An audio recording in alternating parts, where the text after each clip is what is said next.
بسم اللہ الرحمن الرحیم۔ السلام علیکم۔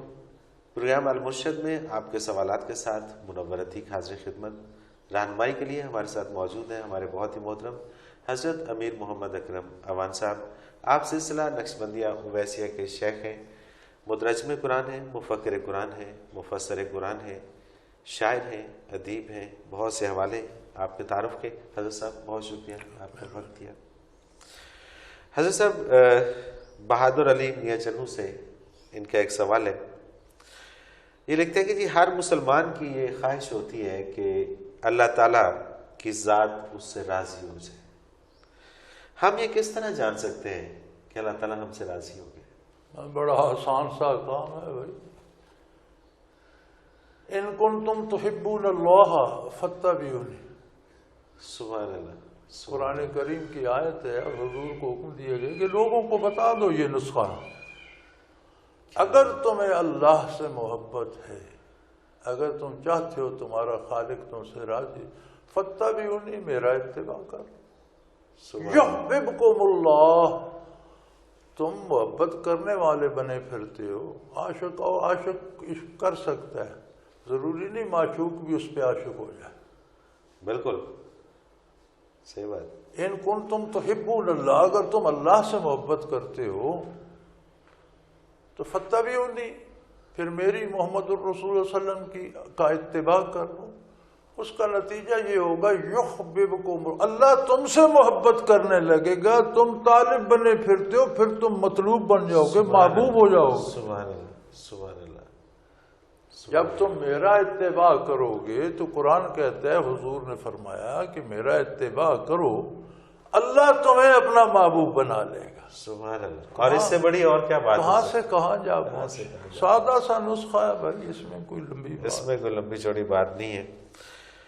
عقیلہ مشتاق اسلام آباد سے، نبی اکرم صلی اللہ علیہ وسلم سے محبت ہمارے ایمان کی بنیاد ہے، ہم اس محبت کو اپنے قلب میں کس طرح جاگوزی کریں؟ نبی صلی اللہ علیہ وسلم کا ارشاد عالی ہے، لِكُلِّ شَيْءٍ سِقَالَةٌ، ہر چیز کی پالش ہوتی ہے۔ صحیح۔ لکڑی کی الگ ہے، لوہے کی الگ ہے، کیمرے کو صاف کرنے کا ایک لوشن الگ ہے، آنکھ کے شیشے کو صاف کرنے کا اینک کا ایک الگ ہے۔ لِكُلِّ شَيْءٍ سِقَالَةٌ، ہر چیز کی ایک پالش ہوتی ہے، وہ نہ لگائی جائے تو وہ چیز دھندلی، میلی، زنگ آلود، خراب ہونے لگتی۔ وَسِقَالَةُ الْقُلُوبِ ذِكْرُ اللَّهِ كَمَا قَالَ رسول اللہ صلی اللہ علیہ وسلم، دلوں کی پالش اللہ کا ذکر ہے۔ سبحان اللہ۔ تو بھائی دلوں کو پالش کرو، اللہ کا ذکر کرو، دل صاف ہوں گے تو محبت ان میں بسی رہے گی۔ دل زنگ آلود ہو گیا تو محبت کیا، پھر تو وہاں نفرتیں جنم لیں گی اور آپ ہر ایک سے لڑتے پھرتے پھرتے ہو۔ سبحان اللہ، سبحان اللہ۔ ریحان احمد سید اسلام آباد سے، عشق حقیقی کی نوعیت عشق مجازی سے بہت مختلف ہے، عشق حقیقی کو ناپنے کا پیمانہ کیا ہے؟ جہاں تک بات ہے نا عشق کی، میرا مسلک کچھ اپنا سا ہے، اور لوگوں کو مجھ کے اعتراض بھی ہوتا ہے کہ اس کی انفرادی رائے ہوتی ہے اور یہ بڑوں کی باتیں نہیں میں کہتا ہوں عشق مجازی عشق نہیں ہے، صحیح، ضرورت ہے۔ صحیح، جسے عشق مجازی کہتے ہیں نا، وہ ضرورت ہے، وہ عشق نہیں ہے۔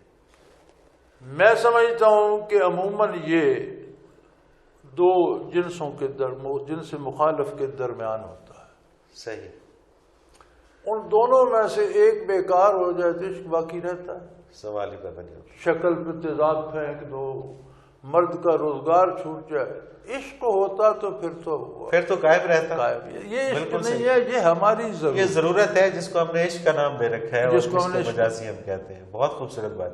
عشق وہاں ہے جہاں کچھ ملے تو بھی ٹھیک ہے، نہ ملے تو بھی ٹھیک ہے۔ سبحان اللہ۔ یہاں ہمیں کچھ ملے تو عشق ہے، نہ ملے تو کون سے عشق ہے۔ بڑے بڑے عاشق بیوی کے بعد دوسری شادی کر لیتے ہیں، بڑی بڑی عاشق خواتین مرد کے بعد 3 شادیوں کے عشق کہاں جاتا ہے؟ یہ یار عشق نہیں ہے، یہ ہماری میں کہتا ہوں دنیا میں محبت ناپید ہے۔ کہتے ہیں والدین کو اولاد سے بڑی محبت ہے، آج کے والدین کو اولاد کما کر نہ دے گھر سے ٹھڈے مار کر نکال دیتے ہیں، محبت کہاں جاتی ہے؟ اور یہ بڑی سچی بات ہے۔ ضرورتیں ہیں ہماری، بیٹا جوان ہوا ہے کما کر دے، باپ بیٹے کو اس کے اخراجات دے، اس کی ضرورتیں پوری کرے، اگر نہ کرے تو محبت کہاں؟ یہ محبتیں نہیں ہیں، یہ ہماری ضرورتیں ہیں جن کو ہم نے محبتوں اور عشق کا نام دے رکھا ہے۔ عشق ایک ہی ذات سے ہے اور وہ ہے اللہ سے، اللہ کے رسول سے، اللہ کے ہر کام سے، اللہ کے نیک بندوں سے، نیکی کی راہ میں، اور وہ غیر مشروط ہوتا ہے، نہ اللہ پہ زوال آتا ہے نہ اللہ کی نیکی پہ زوال آتا ہے۔ سبحان اللہ۔ اور عشق ہوتا ہے اس لازوال چیز کے ساتھ، اور وہ عشق بھی لازوال ہوتا ہے، امیر ہو تو بھی محبت کرتا ہے، فقیر ہو جائے تو بھی محبت کرتا ہے، صحت مند ہو تو بھی عشق کا جذبہ وہی ہے، بیمار ہو جائے تو عشق اور جمع ہو جاتا ہے۔ سبحان اللہ، سبحان اللہ، بے شک۔ دیکھیں نا، صحت میں ایک محبت ہے اللہ سے اور اللہ صحت لے لیتا ہے تو محبت اور جمع ہو جاتی ہے۔ سکھی ہوتا ہے اللہ سے عشق کرتا ہے، دکھی ہوتا ہے تو دکھ عشق کو بڑھا دیتا ہے۔ یار عشق تو یہ ہے نا، سو ان میں تفریق کرنے کی ضرورت نہیں، یہ عشق ہے، یہ باقی ضرورتیں ہیں، احتیاجات ہیں، ان کو ہم نے عشق کا نام دے رکھا۔ بالکل صحیح۔ اور حضرت جی جب یہ عشق اللہ تعالیٰ کی ذات سے انسان کو ہو جائے، مجھے رات ایک پھر تو یہ باقی جتنے ہم نے سوالات کیے ہیں، مجھے رات ای کے میل آئی اور اس میں اس بچی نے اپنا نام پتہ نہیں لکھا، وہ بتانا نہیں چاہتی ہوگی، ای میل ہی ایسی کہ جی میں ایک لڑکے سے محبت کرتی ہوں اور 8 سال سے محبت کرتی ہوں، اور اتنی محبت کرتی ہوں کہ ایک لمحہ اس کی یاد کے بغیر نہیں رہ سکتی، لیکن میرا پرابلم یہ ہے کہ وہ کہتا ہے کہ میری تو ماں باپ نے بچپن میں منگنی کر دی تھی، میں ماں باپ کے سامنے تمہارا نام بھی نہیں لکھ سکتا، میں کروں گا وہی جو ماں باپ کہیں گے، محبت تم سے کرتا ہوں۔ کیا بات، کیا بات۔ تو آپ اس کا حل بتائیں۔ میں نے اسے جواب میں جو پہلا جملہ لکھا وہ تھا شیم آن یو۔ تو میں یہ دیکھنا چاہیے کہ وہ لڑکا کتنا با اخلاق ہے کہ اتنے تمہاری جانثاری کے باوجود وہ کہتا ہے کروں گا وہ جو ماں باپ کہتے ہیں، اور تم کتنی بے حیا ہو، تمہیں ماں باپ کا کوئی خیال نہیں، اور تم کہتی ہو یہ جائز ہے ایک غیر مرد سے تعلق رکھنا، کس شریعت میں جائز؟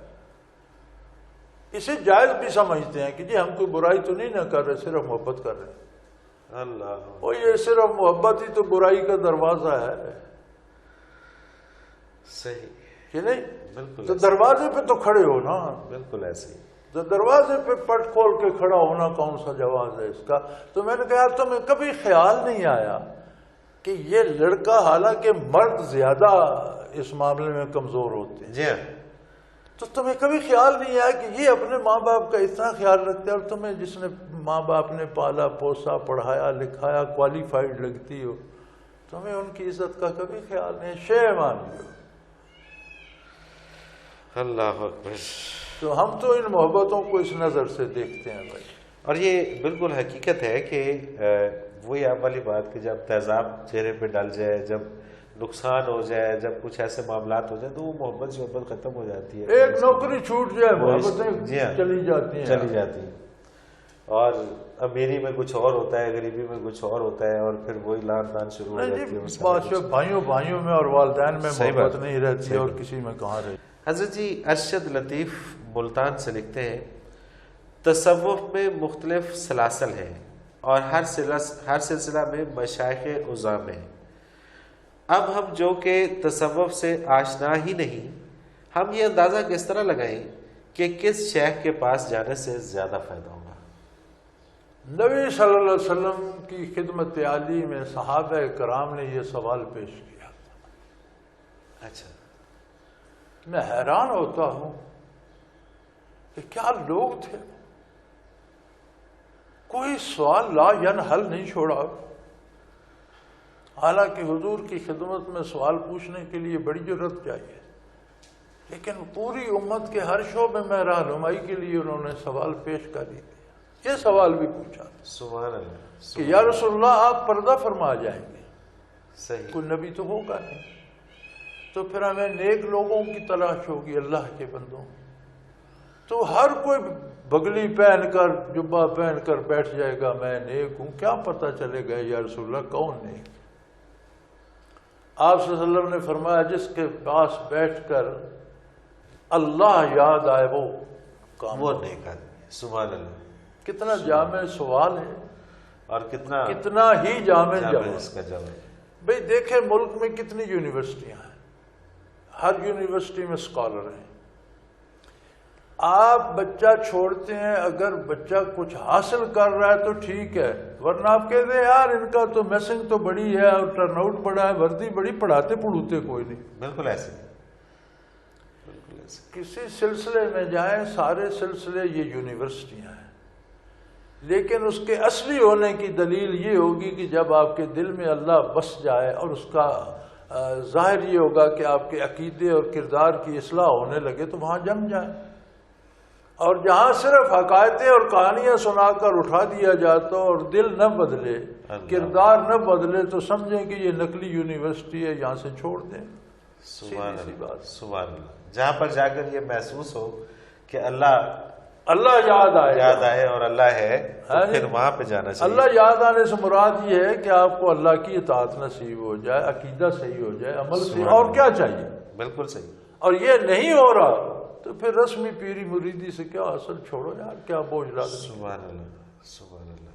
سائرہ لاہور سے لکھتی ہیں جی، سائرہ کہتی ہیں جی، بڑا انٹرسٹنگ سوال ہے ان کا۔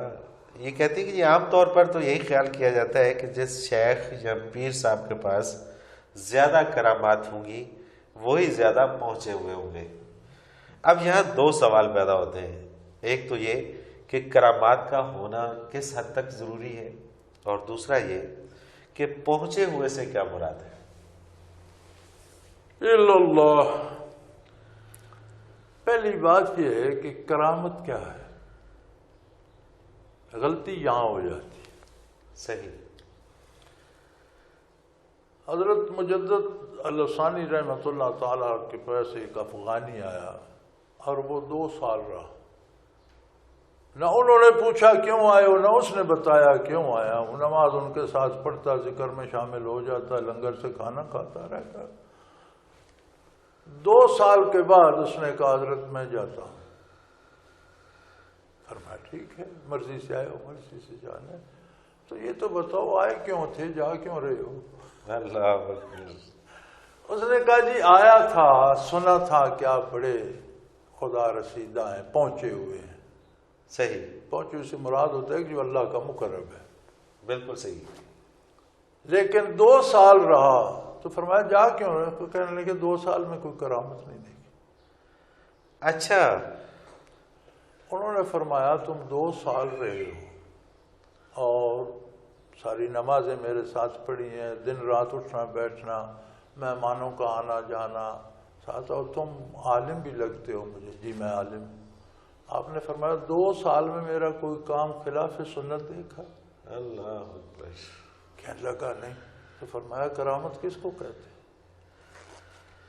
سبحان اللہ۔ تم شعبدہ بازی کو کرامت سمجھتے کہ میں پھونک ماروں اور مکھیاں مر جائیں تو کرامت ہے، میں پھونک ماروں اور دیا روشن ہو جائے گا، یہ تو شعبدہ بازی ہے۔ کرامت دین پر استقامت کا نام ہے، استقامت کا نام ہے، بالکل صحیح۔ تب اس نے پھر معافی مانگی اور پھر بیعت کی۔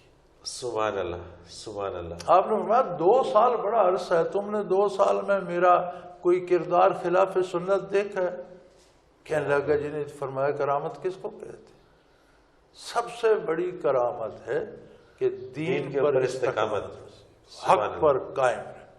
انبیاء علیہ السلام فرمائشی معجزے نہیں دکھاتے تھے۔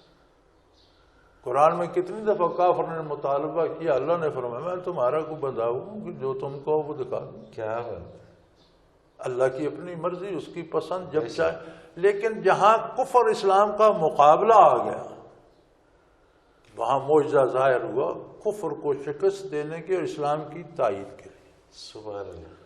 چاند دو ٹکڑے ہوا تو کافروں کی شکست اور اسلام کی تائید کے لیے، معراج کا واقعہ حضور نے سنایا تو کفر کی شکست، کافروں کی تائید، بے شمار معجزات ہیں نبی صلی اللہ علیہ وسلم کے، اور یا اللہ کی بے شمار کرامت ہے۔ ہر کرامت وہ کرامت ہے جس کے ظہور سے باطل کو شکست ہوئی اور حق غالب ہوا۔ سبحان اللہ، سبحان اس کے علاوہ شعبدہ بازی ہے میرے بھائی، وہ تو غیر مسلم اور کو وہ بھی تو یاد بہت سارے لوگ کرتے ہیں، اور وہ تو بڑی بڑی شعبدہ بازیاں ہوتی ہیں۔ یعنی محیر العقول کام کرنا، تو یہ تو مداری سب سے زیادہ تکڑا ہوتا ہے۔ بالکل صحیح۔ ہمارا ایک دوست ہے مداری، یہاں بچوں کو سالانہ جب ان کا ہوتا ہے نتیجہ تو یہاں پروگرام ہوتا ہے تو اس میں وہ بھی آتا ہے، ہر سال آتا ہے۔ عجیب و غریب ایسے کاغذ طے کیے ہوتے ہیں، اس طرح کھولتا ہے تو سارے نوٹ ہوتے ہیں۔ جی ہاں، اور اس میں سے کبوتر نکل آتے ہیں۔ اب ہوتا یہ ہے کہ وہ نوٹ اس کی یہاں ہوتے ہیں، ہاتھ میں کاغذ ہوتے ہیں، اس کی یہ چابک دستی ہے کہ کاغذوں کو اس طرح اس بازو میں کا یہاں سے نوٹ نکال لے، بندہ سمجھتا ہے وہی کاغذ نوٹ بن، یار کاغذ کے نوٹ چھاپ سکتا ہوتا تو یہ مداری کے تماشے کرتا پھرتا ہوں۔ صحیح بات، صحیح بات، صحیح بات۔ تو یہ لوگ ان چیزوں کو کرامتیں سمجھ، یہ کرامت نہیں ہے، کرامت نہیں ہوتی۔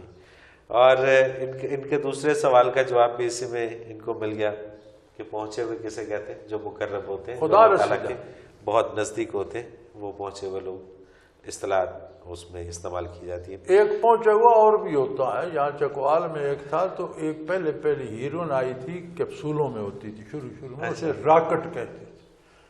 تو یہاں ایک جھگی نشین تھا، اسے بڑا ولی مانتے تھے اور وہ راکٹ کھایا کرتا تھا۔ تو ایک دن اس کے دو مرید آئے تو ایک نے پاؤں دابنے شروع کیے تو دوسرے نے کہا نہ چھیڑ بھائی، منزلیں طے کر رہا ہے۔ وہ کہیں ایک کی بجائے 2-3 کیپسول کھا گئے تو مر گیا رات کو۔ تو دوسرے نے اکڑا ہوا دیکھا، وہ کہنے لگا بچے آج منزلیں نہیں طے کر رہے، آج پہنچے ہوئے، آج یہ پہنچ گئے۔ ایک پہنچا ہوا یہ بھی ہوتا ہے، جب پہنچنا تھا پہنچ گئے۔ تو اللہ تعالیٰ کے جو مکرم لوگ ہیں وہ پہنچے ہوئے ہوتے ہیں۔ ناظرین، ایک مختصر سا کمرشل بریک، اس کے بعد حاضر ہوتے ہیں ہمارے ساتھ۔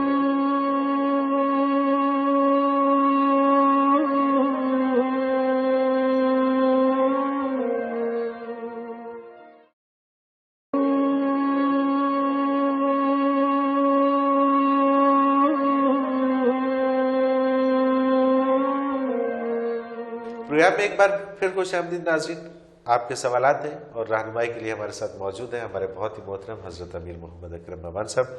حضرت صاحب ایک اور سوال شامل کرتے ہیں، مسز وحید لاہور سے۔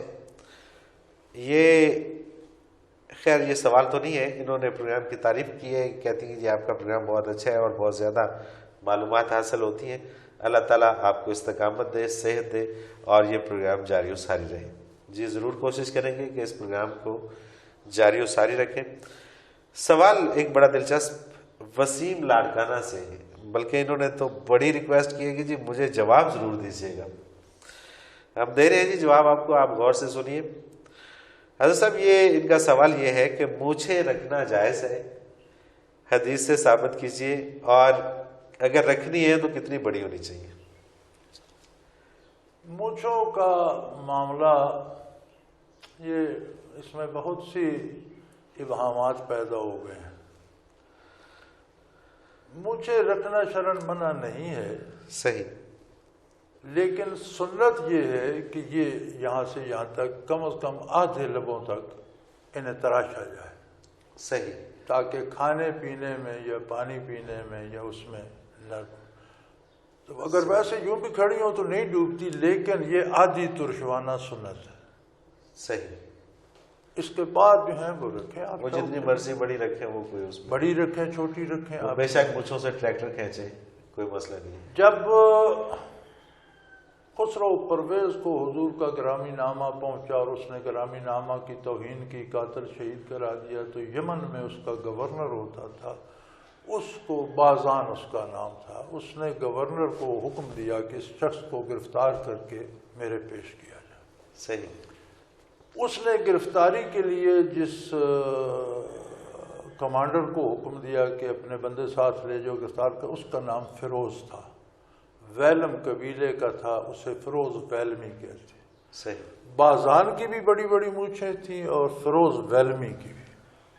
تو وہ آیا تو حضور کی گرفتاری کے لیے تھا، خدمت عالی میں حاضر ہوا تو اس نے عرض کی کہ مجھے میرے رب نے بھیجا ہے کہ آپ کو گرفتار کر کے پیش کروں، اور میرے گورنر نے یہ کہا ہے کہ آپ اگر گرفتاری دے دیں تو میں اس بات کی ضمانت دیتا ہوں کہ میں سفارش کروں گا کہ آپ کو قتل نہ کیا جائے، لیکن یہ ضمانت نہیں دے سکتا کہ زندگی میں کبھی آپ جیل سے باہر آئیں۔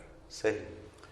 اگر آپ گرفتاری نہیں دیں گے تو آپ پرویز کی طاقت، خسرو پرویز کی طاقت سے واقف ہیں، سارے عرب کو تاراج کر دے گا، سارے ملک کی تباہی کا سبب آپ بنیں گے۔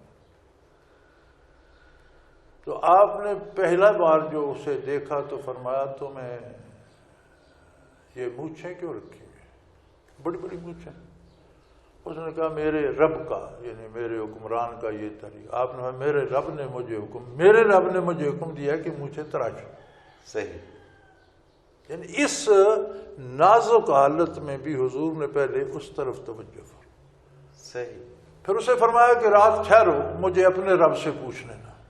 جب صبح ہوئی وہ حاضر ہوا تو آپ نے فرمایا کہ خسرو پرویز رات قتل ہو گیا، اس کے بیٹے شرویا نے اسے قتل کر دیا، حکمران مر گیا، اس کا حکم مر گیا، اب نیا بادشاہ، نئے بادشاہ سے نیا حکم لاؤ، پھر دیکھیں گے۔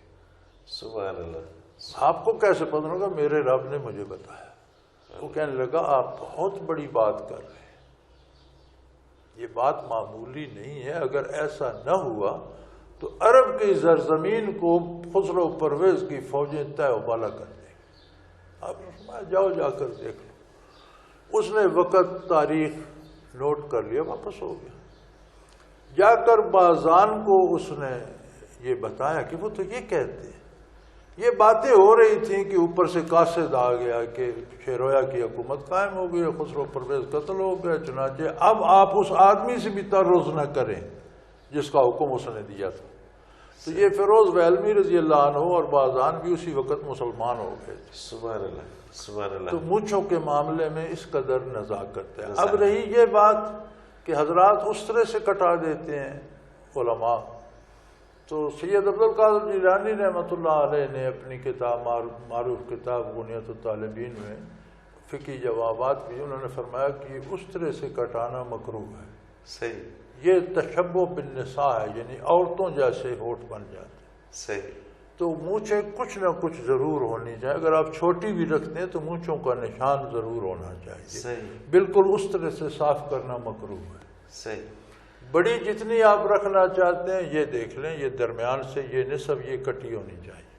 صحیح۔ سائڈ پہ جتنی بڑی آپ جتنی مرضی بڑی آپ رکھ لیں۔ بڑا تفصیل سے جواب، اور ہمت کریں داڑھی بھی رکھیں۔ وسیم لاڑکانہ، آپ کو بڑا اچھا جواب اور بڑا تفصیلی جواب مل گیا۔ حضرت جی ایک سوال ہے وہ میں ضرور اس پروگرام میں شامل کرنا چاہوں گا۔ محمد منیر ہے لاہور سے، وہ کہتے ہیں جی کیا ضرورت ہے عبادت کرنے کی، کیا ضرورت ہے ذکر کرنے کی، کیا ضرورت ہے نمازیں پڑھنے کی؟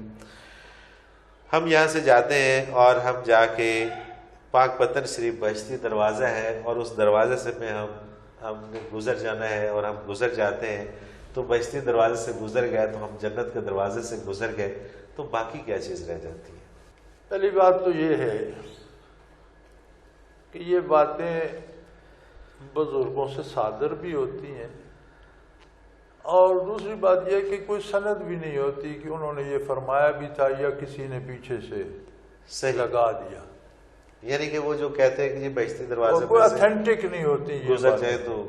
دوسری بات یہ ہے کہ دروازے کو اس نظر سے، جس نظر سے یہ کہا جاتا ہے، اگر انگریزی میں اس کا ترجمہ کریں تو بنے گا وے آف لائف۔ صحیح۔ جس دروازے سے میں گزرا ہوں، جس انداز سے میں نے زندگی گزاری ہے، صحیح، جو عقیدہ میرا ہے، جو کردار میرا ہے، جو کوئی اپنا لے گا وہ بہشتی۔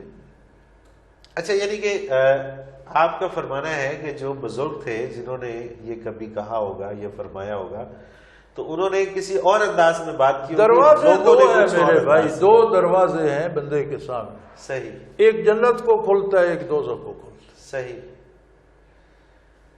This is the way of life. How do you think? How do you believe? How do you act? آپ سوچتے کیا ہیں، آپ کا عقیدہ کیا ہے، آپ کرتے کیا ہیں، یہ ایک دروازے سے آپ جا رہے ہیں۔ بالکل صحیح۔ اگر وہ ان حضرت جیسا ہے تو آپ جنت میں پہنچ جائیں گے۔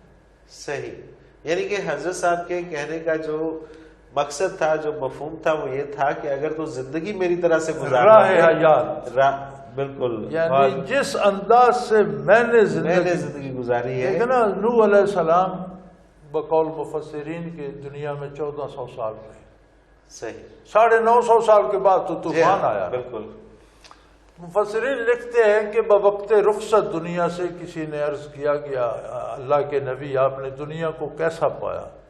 فرمایا یار ایک دروازے سے آئے تھے دوسرے سے جا رہے ہیں۔ صحیح، تو دروازہ اس میں ہے۔ بالکل صحیح۔ دروازے سے مراد لکڑی کا فریم نہیں ہے، بے شک، دروازے سے مراد ہے کہ آپ کا عقیدہ کیا ہے، عمل کس دروازے سے آپ جا رہے ہیں، کیا وے آف لائف ہے آپ کا۔ اور یہ منیر صاحب کے لیے بڑا یہ بہت ہی تو ورنہ اس چوکھٹ سے اگر مراد ہے تو آدھی جنت تو پولیس والے قابو کر جائیں گے، وہ سارا دن ادھر ادھر گزرتے ہی رہتے ہیں۔ وہ کنٹرول کرنے کے اور تقسیم ملک سے پہلے پولیس میں ہندو اور سکھ بھی ہوتے تھے، وہ بھی گزرتے تھے، اور پھر وہ بھی پھر جنت میں جائیں گے۔ منیر صاحب ایسی بات نہیں ہے، اگر آپ یہ سمجھتے ہیں کہ بہشتی دروازے سے گزر کے جنت ملے گی تو ایسا نہیں ہے۔ حضرت صاحب نے جیسا کہ فرمایا ہے کہ بابا جی حضور کے مفہوم کو سمجھیں، انہوں نے جس طرح سے ارشاد فرمایا ہوگا کہ ان کے لائف سٹائل کے اوپر انہوں نے جس طرح سے زندگی گزاری، اس طرح سے آپ زندگی گزاریں تو پھر نماز بھی پڑھنی پڑے گی، پھر ذکر بھی کرنا پڑے گا، اور اللہ کی طرح زندگی گزارے تو بے شک وہ جنت، سبحان اللہ، تو پھر وہ یقیناً جنت میں جائے گا۔ حضرت جی ایک اور سوال یہ بھی بڑا انٹرسٹنگ ہے، یہ ہے کہ جی افتخار مغل ہے لاہور سے، یہ لکھتے ہیں کہ جی موت کے بعد انسان جب قبر میں جاتا ہے تو سوالات کب شروع ہوتے ہیں، اور جزا سزا کا عمل فوری شروع ہو جاتا ہے یا کہ روز محشر تک مؤخر کر دیا جاتا ہے؟ حدیث شریف میں موجود ہے کہ جب قبر میں جاتا ہے تو اسے احساس و شعور موت کے بعد بھی ہوتا ہے۔ قبر پر مٹی ڈال کر جب واپس ہوتے ہیں تو حدیث شریف میں موجود ہے کہ وہ ان کے پاؤں کی آواز بھی سنتا ہے۔ تو جب لوگ ہٹتے ہیں تو فرشتے آ جاتے ہیں، سوال جواب شروع ہو جاتا ہے۔ صحیح۔ اب یہ برزخ جو ہے، یہ موت کے بعد قیامت تک کے جو ہے، اسے برزخ کہتے ہیں۔ برزخ کا لفظی ترجمہ پردہ ہوتا ہے، یعنی آخرت اور دنیا کے درمیان جو یہ ہے اسے برزخ کہتے ہیں۔ صحیح۔ برزخ از اے ویٹنگ روم، آپ انتظار گاہ میں ہیں، دنیا میں جو کچھ کر کے آئے آپ اب انتظار گاہ میں ہیں، عذاب و ثواب قیامت کے بعد ہوگا۔ اچھا، لیکن برزخ میں کیا ہوتا ہے؟ Everybody will be treated as he has got from the world. جو کچھ دنیا سے کما کے لایا، اگر آپ ایک کلاس کے مسافر ہیں تو برزخ میں ایک کلاس میں بیٹھے ہیں، ایک کلاس کی سہولتیں فیسلٹیز ہوں گی۔ صحیح۔ بی کلاس کے ہیں تو بی کلاس الاٹ ہو جائے گی، سی کے ہیں سی الاٹ ہو جائے گی۔ اگر آپ منکر کافر بے دین ہیں تو مجرم ہیں تو مجرموں میں جگہ ملے گی، حوالات میں چلے جائیں گے، دال چپاتی مجرموں والی ہوگی، پولیس کے تھپڑ ڈنڈے یہ وہ گالی گلوچ وہ مجرم۔ یعنی کہ اس کا مطلب یہ ہوا کہ جو بھی کارنامہ ہے سارے انجام دیے ہوئے ہیں دنیا میں، جب موت کے بعد برزخ میں جائے گا تو بھگتے گا۔ Will be treated like that, یعنی وہ انتظار گاہ ہے، حقیقی عذاب تو قیامت کے بعد شروع ہوگا۔ لیکن اب دیکھیں نا قرآن کریم میں آتا ہے کہ فرعونی غرق ہوئے، اغرقوا فادخلوا نارا، غرق تو سمندر میں ہوئے، داخل آگ میں ہو گئے، اغرقوا فادخلوا نارا۔ دوسری جگہ آتا ہے النار یعرضون علیہا غدوا وعشیا، فرعون اور اس کے لوگوں پر صبح و شام نئی آگ بھیجی جاتی ہے۔ لیکن یہ سارا برزخ میں نا، ابھی تو وہ برزخ میں ہے۔ جی ابھی جنت دوزخ میں نہیں گئے۔ جب قیامت ہوگی تو جانے کیا ہوگا۔ صحیح۔ یہ تو انتظار گاہ میں ان کے ساتھ ہو رہا ہے، یہ سزا نہیں ہے، یہ ان کا جو سٹیٹس ہے اس کے مطابق سلوک ہو رہا ہے، ان کو ٹریٹ کیا جا رہا ہے۔ بالکل صحیح بات ہے جی۔ برزخ میں جو عذاب و ثواب ہے یہ حق ہے، نبی اور صلی یہ اللہ علیہ وسلم کتنا کا لمبا ارشاد عرصہ ہے، ہوگا، یہ کتنی، یہ کوئی نہیں جانتا. حضور کا ارشاد ہے القبر روضۃ من ریاض الجنہ و حفرۃ من حفر النیران، قبر یا جنت کے باغوں سے ایک باغ ہے یا دوزخ کے گڑھوں سے ایک گڑھ. او کما قال رسول اللہ صلی اللہ علیہ وسلم. تو جیسا بندہ ہوتا ہے جو کما کے اس طرح برزخ میں اسے اس کے ساتھ سلوک کیا جاتا ہے، اس سے برزخ کا ثواب یا برزخ کا عذاب کہتے ہیں. صحیح. حقیقی عذاب یا حقیقی ثواب. اب جنہیں برزخ میں نعمت نصیب ہے قیامت کو پتہ نہیں کتنی عظیم و شان نعمت، اور جنہیں برزخ میں عذاب قیامت کو وہ کتنا بڑھ جائے گا، کیا ہوگا. تو یہ صورتحال. صحیح. یعنی کہ روز محشر تو وہی ہے اور حساب کتاب کا دن تو وہی ہے. دوزخ جنت کا داخلہ وہی ہوگا لیکن وہ عذاب سہنا پڑے جنت گا. دوزخ برزخ میں ہے یہ عارضی ہے اور یہ انتظار گاہیں ہیں. جس درجے کا بندہ ہے اس درجے کی انتظار گاہ. سبحان اللہ. حضرت صاحب بہت شکریہ، آپ نے وقت دیا اور وقت پھر اپنے اختتام کو پہنچا. ناظرین محترم، اس کے ساتھ ہی منورتی کو اجازت دیجیے.